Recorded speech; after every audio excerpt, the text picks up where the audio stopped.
Bienvenidos a La Vanguardia. Hoy hablaremos de dos modelos de ataque a Occidente. Uno es el Tren de Aragua, que tiene a su vez dos modalidades en el análisis que vamos a hacer hoy día. Uno es en tanto que criminalidad internacional y el otro es como infiltración en las migraciones que se producen en toda América, no solamente en América del Sur, sino también en Estados Unidos y Canadá.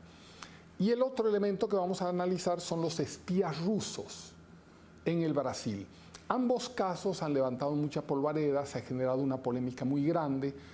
Hay mucha gente, incluso periodistas e intelectuales, académicos, jueces en Estados Unidos, servicios de inteligencia que no creen que el Tren de Aragua, los espías rusos tienen como propósito una relación con el gobierno de Maduro, con Rusia, con los gobiernos internacionales para la destrucción de Occidente. Entonces, vamos a analizar esos dos elementos y nuevamente bienvenidos a La Vanguardia. Siempre vale la pena partir de un concepto. Y eso no lo dice la prensa internacional.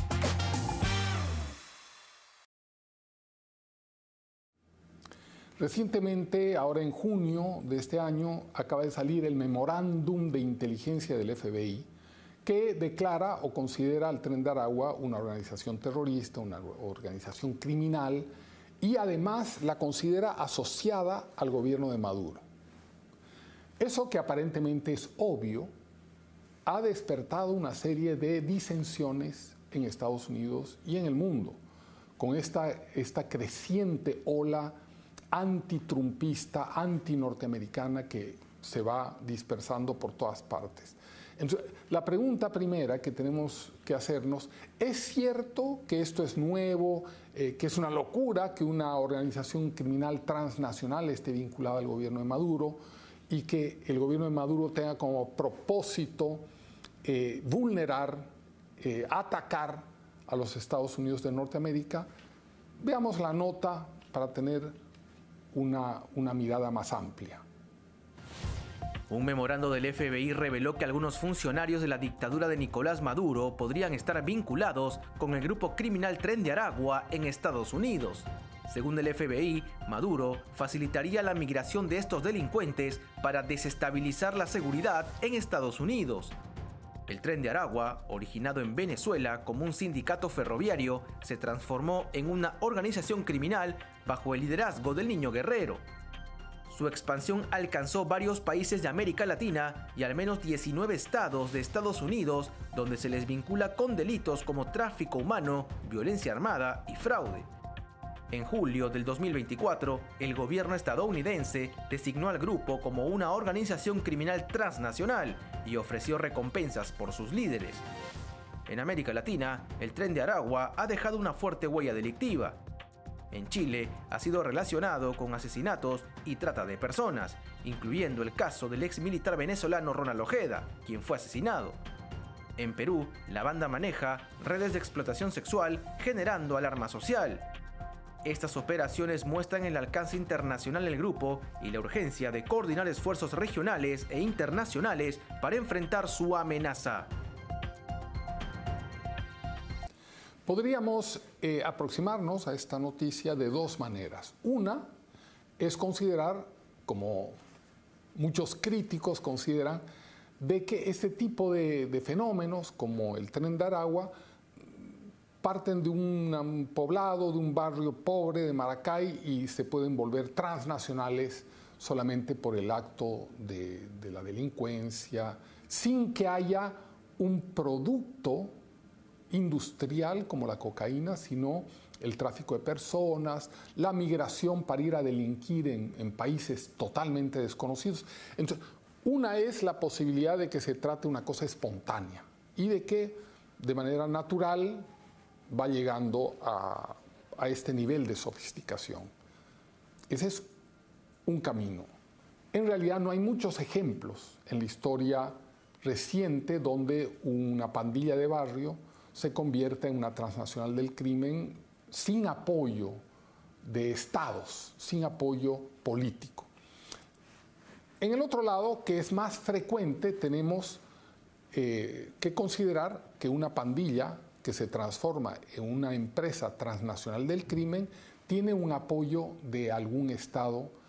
Entonces vamos a ver cómo ya en la Unión Soviética, con Cuba, habían pandillas que se transformaban en grandes asociaciones para atacar a los enemigos. Fijémonos en este caso quiénes son los actores.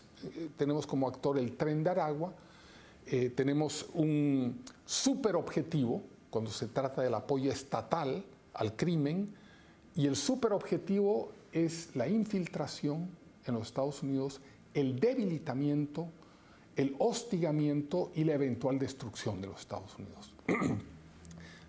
Yo pongo de ejemplo los Estados Unidos como base de la libertad de Occidente, pero también van tomando países democráticos en el camino para procesar o proceder con el debilitamiento global de la democracia y del capitalismo. Entonces, hay un superobjetivo y hay objetivos parciales. Entonces tenemos por un lado el actor, que es el Tren de Aragua, uno de los actores, que es el Tren de Aragua, el superobjetivo, que es infiltrar a Estados Unidos y destruirlo, y el instrumento. ¿Qué instrumento utilizan los espías rusos en el Brasil, la prensa, caviar, el Tren de Aragua, la violencia de los incendios de bosques, la violencia en Los Ángeles? ¿Qué mecanismo, qué instrumento están utilizando? Y es un instrumento desarrollado con la caída de la Unión Soviética, en realidad sofisticado.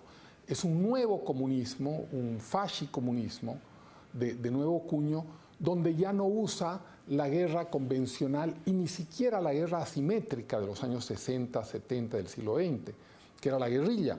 Ahora usan una guerra de baja intensidad. ¿Qué es una guerra de baja intensidad? Es una guerra donde se utilizan movimientos sociales, donde se infiltran movimientos sociales para utilizar el cuerpo de gente pobre que necesita alguna reivindicación legítima, pero que está infiltrado para usar la fuerza de la masa, para hostigar un sinfín de cosas, ¿no? Para incendiar en Chile los metros, para incendiar en Colombia los negocios, para incendiar en Bolivia 70 autobuses recientemente comprados por la alcaldía, para incendiar hoy en Los Ángeles autos de policía, etc. O sea, la guerra de baja intensidad es una guerra procesada ya por Fidel Castro en los años 90 para que la toma del poder no sea por vía de la violencia visible, sino sea por vía de del engaño, del solapamiento. Y esa guerra de baja intensidad la estamos perdiendo. Si calculamos de los países grandes de América Latina, no quedan más de 2 en manos de la democracia representativa y la otra cantidad están en manos de democracias envenenadas por el autoritarismo y el poder del Estado autocrático. De tal manera que es una guerra que estamos perdiendo porque es una guerra que no conocemos y que por alguna razón nos negamos a acercarnos a conocerla, a pesar de que toda la data dice que es una guerra desplegada sistemáticamente hasta ahora. Comencemos con el Tren de Aragua, antes de pasar a los espías rusos. El Tren de Aragua, recordemos que el memorándum del FBI, cuando sale el memorándum del FBI ahora en mayo, se arma un lío, todo el mundo impugna, y ahí otra vez viene la pregunta, ¿se trata de un elemento nuevo, desconocido? Es una tontera suprema la que está sugiriendo el FBI de que el Tren de Aragua estaría vinculado al gobierno de Maduro. Muchos lo aseguran, pero es así, y ahí podemos aproximarnos a la historia. A veces la fotografía del momento, la noticia, apabulla las conciencias, pero cuando uno ve los desarrollos, uno entra en un conocimiento más sereno de las cosas. Por ejemplo, el Tren de Aragua nace en un barrio de Maracay que se llama San Vicente, es una pequeña pandilla juvenil frente al lago de Maracay, no de Maracaibo, de Maracay, en el estado de Aragua. Nace ahí como otras pandillas que habían nacido en Venezuela durante el gobierno de Chávez, la mayoría asociadas con lo político. Se llamaban colectivos en Caracas. Los colectivos La Piedrita, Alexis Vive, ya están denunciados en mi libro Las Máscaras del Fascismo en el 2011. Ya se conoce, no solamente en mi libro, en muchos otros trabajos se denuncia y se sabe de la presencia de estos aparatos político-militares que operan en el chantaje, en la extorsión y que también hacen política. Y ahí se inscribe el Tren de Aragua porque recibía plata del gobierno a través de las organizaciones Barrio Adentro y todas estas organizaciones que implementaba el gobierno para dar plata a la gente pobre y mantenerla como domesticada, ¿no es cierto? A medida que va creciendo, lo mismo pasaba con los colectivos, también recibían plata.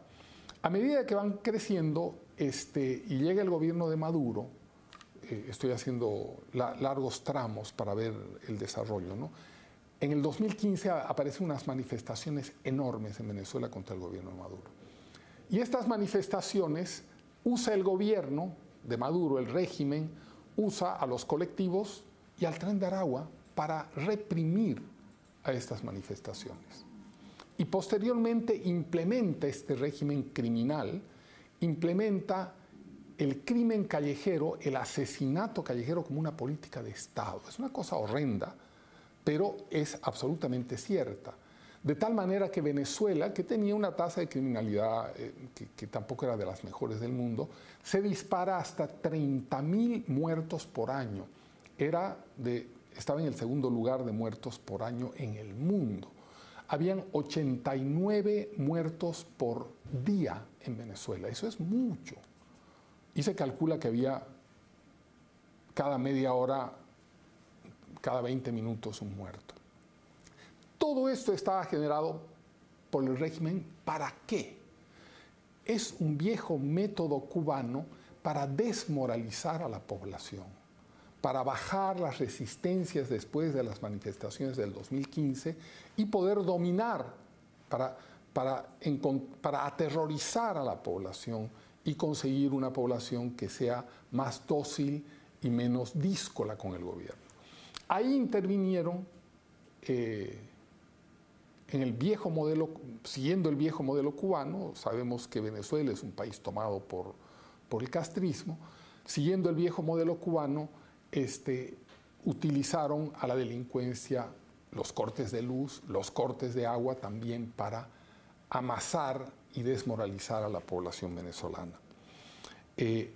Como dirigente de estos movimientos delincuenciales, Alexis Vive, Tupamaros, el Tren de Aragua y otros, Freddy Bernal, anoten el nombre, Freddy Bernal era el hombre gobernador del Táchira que dirigía estos movimientos. De tal manera que hasta aquí tenemos una perfecta correlación de asociación criminal entre Maduro y todos estos colectivos, entre ellos el Tren de Aragua. Extraño para nada, es una consecuencia histórica. Más adelante veremos cómo a partir del 2018 se produce la internacionalización del Tren de Aragua, que la anuncia Diosdado Cabello. Diosdado Cabello, cuando ve los incendios y manifestaciones en Chile contra el gobierno democrático, dice: ahora se viene el huracán bolivariano. Y esa es la señal para la internacionalización del Tren de Aragua.